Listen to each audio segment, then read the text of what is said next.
You ask Tiger to solve. This deals with linear equations with one unknown.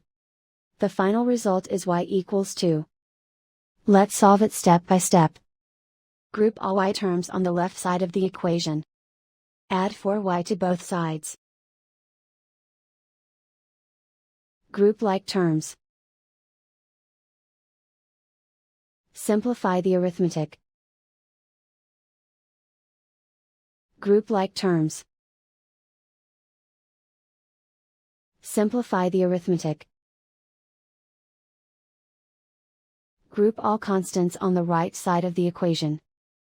Add 8 to both sides. Simplify the arithmetic.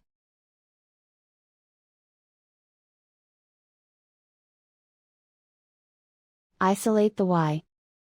Divide both sides by 13. Simplify the fraction.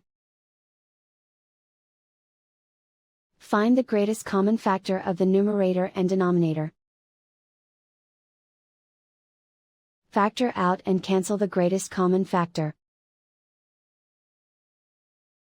And so the final result is y equals 2.